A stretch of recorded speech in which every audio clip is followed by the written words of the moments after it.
Assalamualaikum. Perkenalkan, nama Ibu Evalinda. Baiklah, kali ini kita akan membahas tentang materi teks laporan hasil observasi. Berikut adalah KD pembelajaran. KD 3.1 mengidentifikasikan teks laporan observasi yang dipresentasikan dengan lisan dan tulisan. 4.1 menginterpretasikan isi teks laporan hasil observasi.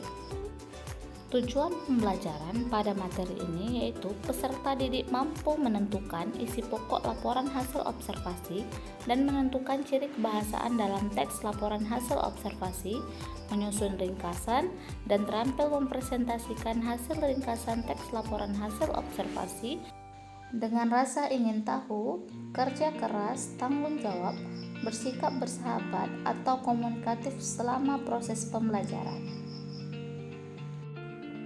Nah, pernahkah kamu mengamati hal di sekitarmu, baik itu tentang fenomena alam ataupun benda di sekitarmu?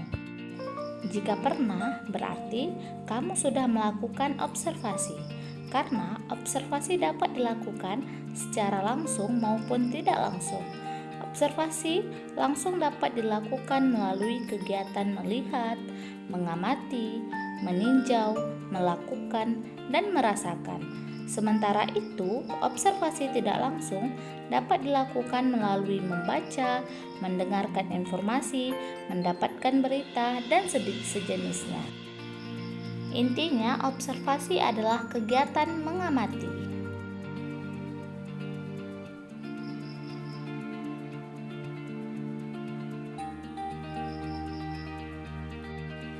Sedangkan pengertian dari teks laporan hasil observasi merupakan sebuah teks yang memberikan informasi secara umum, rinci, dan detail tentang suatu objek berdasarkan fakta dari hasil pengamatan secara langsung. Adapun struktur teks laporan hasil observasi yang pertama yaitu definisi umum atau pernyataan umum, yaitu terdapat pembukaan berisi pembuka atau informasi secara umum hal yang akan disampaikan. Bagian ini berisi hal yang umum tentang objek yang akan dikaji, menjelaskan secara garis besar tentang objek tersebut. Yang kedua yaitu deskripsi bagian atau isi. Pada struktur yang kedua yaitu terdapat isi, rincian, pembahasan, dan penjelasan secara lebih detail. Yang ketiga yaitu deskripsi manfaat, yaitu berisi fungsi atau manfaat setiap objek yang diamati dalam kehidupan.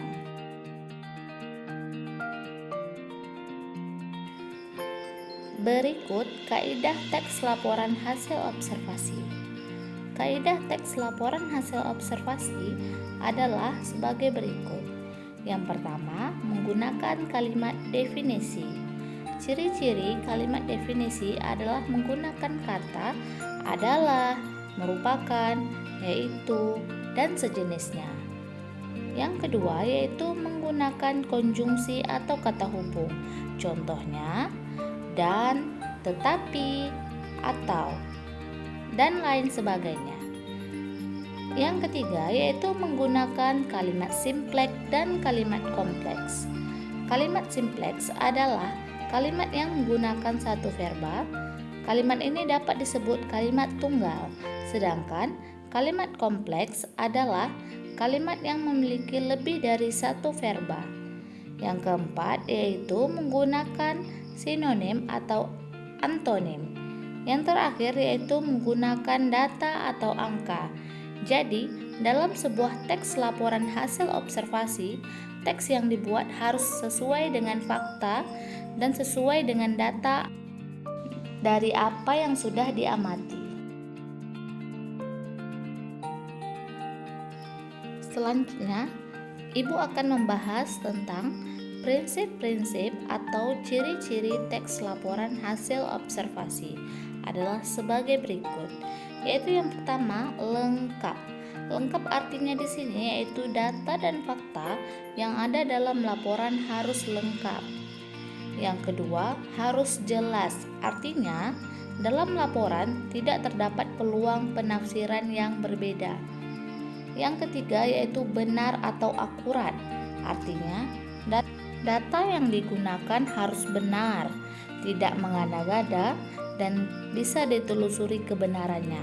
Berarti harus ada pembuktian dalam sebuah teks laporan hasil observasi tersebut. Yang selanjutnya yaitu sistematis. Sistematis di sini artinya dipaparkan secara runtut agar mudah dipahami. Yang kelima yaitu objektif. Artinya penulis bersikap apa adanya dalam memaparkan informasi. Yang terakhir yaitu tepat waktu. Tepat waktu di sini yaitu laporan harus disusun sesuai batas waktu yang ditentukan agar fungsi laporan sesuai kebutuhan.